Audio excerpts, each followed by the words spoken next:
Hello everyone, সবাই কেমন আছো? আই হোপ তোমরা সবাই ভালো আছো। এই লুকটাকে তোমরা অনেক অনেক ভালোবাসা দিয়েছো, তাই এই লুকের ব্লাউজটা কিভাবে বানালাম সেটাই তোমাদের সাথে শেয়ার করতে চলে এলাম। এখানে ও যে ব্লাউজটা পরে আছে ওটা কোনো ব্লাউজই নয়, ওটা অ্যাকচুয়ালি কাটা নেট কাপড়ের পিস। ছোট্ট নেটের টুকরোটা দিয়ে কিভাবে ব্লাউজ বানালাম সেই ভিডিওটাই তোমাদের সাথে শেয়ার করতে এলাম।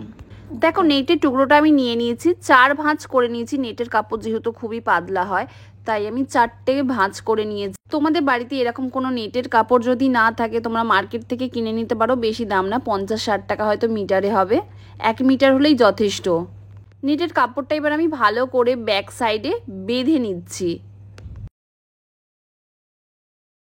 এরপর ফ্রন্টের দিকে ব্লাউজের শেপটা আনার জন্য সাইড দিয়ে মুড়ে দিচ্ছি।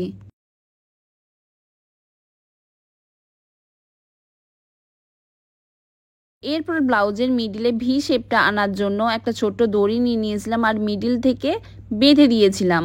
এরপর দেখো তোমরা, অটোমেটিকলি ব্লাউজের মিডিল থেকে ভাঁজগুলো চলে এসেছে।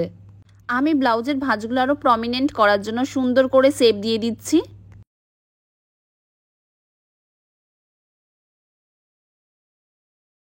এরপর ব্লাউজটাকে আরও গর্জেস করার জন্য ছোঁচ আর সুতো নিয়ে নিয়েছিলাম আর কিছু পুঁতি নিয়ে নিয়েছিলাম।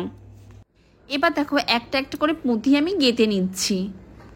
পুঁতিগুলো গাঁথার পর তোমরা দেখো, ব্লাউজে শেপ আনার জন্য যে দড়িটা বেঁধেছিলাম সেই দড়িটাও কভার হয়ে গেল, এদিকের ব্লাউজটাও অনেক বেশি গর্জিয়াস হয়ে গেল।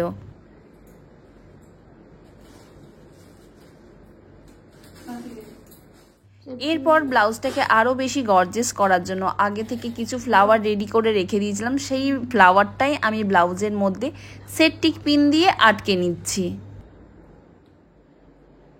পরে রেডি হয়ে গেছিলো আজকের আমার সুন্দর ব্লাউজ। তোমরাও যদি এরকম ব্লাউজ বানাতে চাও তো ভিডিওটা দেখে বানাতে পারো। আমি স্পেশালি ইন্সপায়ার হয়েছিলাম আমারই একজন খুব কাছের ম্যাম, সুস্মিতা ম্যামের থেকে। Thank you so much ma'am.